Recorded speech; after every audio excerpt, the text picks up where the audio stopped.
Okay, we'll just have a pause here. Just throw you a question. It's a kind of interesting bit of research. There is an answer to this question. See what you think of this question. What do you think?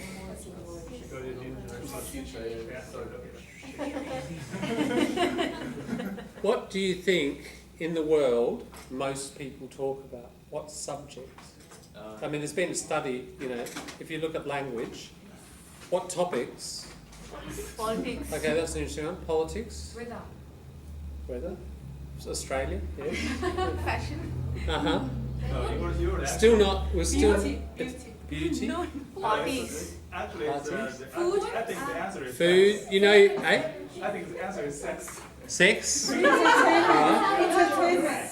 Okay, no one said the answer yet. Just celebrities. That's kind of close in a way. Joyful. Pleasure. Job. Or Job. Okay, still not there.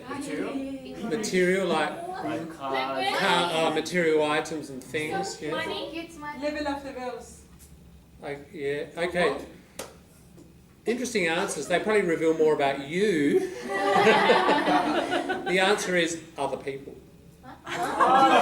Gossip. Comparing yourself with other people. Oh, Mary, she's going out with Joe, and you know what Joe said to her, like she's just had another girlfriend, and he's just had another girlfriend, and da-da-da, That is what most people talk about. Other people. So celebrities are sort of close, isn't it? Because that's why that stuff is so popular, because ultimately it's like looking at other people and all their private lives and everything else. But yeah, that has been a study of, and it comes out number one in any culture, anywhere. So this was in a book about the history of language and evolution of language, and this person was arguing language evolved not so much to get things done, but to sort out social relations in groups. That's why we've talked for about 200,000 years or so. Okay, given that, what we're doing right now, I think, is therefore, perhaps you can see the importance of it. We're talking about other people, aren't we? Yes. And all that language about describing what someone does and why they do it and what they're like and their personality, this supposedly is what fills people's language. So this is a very important area of language and a very important part of vocabulary that you'll need, because I assume you'll be similar to the global average and use a lot of proportion of your talking to talk about this kind of stuff. So that's why we are exploring it. So the activator, we've visited it before, we're revisiting and just diving in, and hopefully the revisit with the activator is getting some results there, some phrases and words that hopefully extending. Some of it you recognise, oh yeah, I know that word, that's a good one, I'll use that. Some might be quite new. Explore the definitions and the example sentences and be ready to use them in a piece of writing. Just on the activator, we've got hard copies here, but James, I had an interesting conversation with you about the activator. You've got it on your phone now. Can you tell us a little bit about, what's the version and how much it was? And it doesn't mention the version, but it's always up to date, because it's an electronic app from an app store. And I think the better way is, first one is up to date, and the most important thing is it's more efficient for us. Mm-hmm. It's quicker for us to check the words, look up the word in activator. So I guess there's a two-stage thing in the hard copies. You look at the back and then you look in the body. In the app, you just type the word in and it goes straight to the section. And also you can copy and paste in your electronic note. Okay, that's useful. Yeah. And it was how much? $17. $17. Okay, that's good. So I think if you buy that book in Dimmicks, it's about $55. Not sure, but something like that. It's in the 50s. So, and yeah, to have it portable on your phone constantly and that quick searchability. And I asked you about how much you use it. Tell us a little bit about how much you use it, because it's a very interesting answer. I try to use it as much as possible, and roughly 20 times a day. Yeah. When I try to find more accurate word, suitable word to express, whether in spoken or in written English.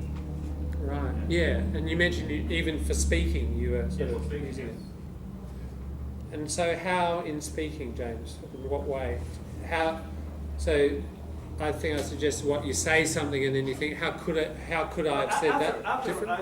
After speaking, actually, Yeah. I Yeah. will Yeah. check, Yes. review my speaking. Right. That's great. You know, I mean, that's the best practice language performance, isn't it? Where we've talked about meta-awareness. So you speak and then you review your speaking, you think, how could I have done that? Is it correct?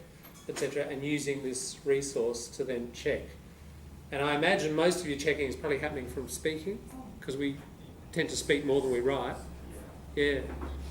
So just think, 20 little visits a day. I mean, you're someone who's very, very meta-aware of language, and it's fantastic practice. I'd just like to point that out, that the use of the resource and the frequency and the way you're using it, you're finding it's helping. Yeah. I would recommend that, and I recommend that style of practice to everyone. I think this is one of the key resources, and this is why we're visiting it again with hard copy.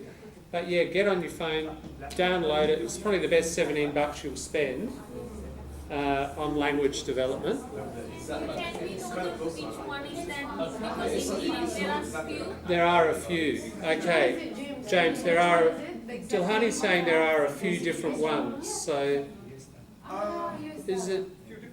I don't think it's the essential activator. The essential activator is a lower level. Don't get the essential. It's how much does it show? You found it there? 27.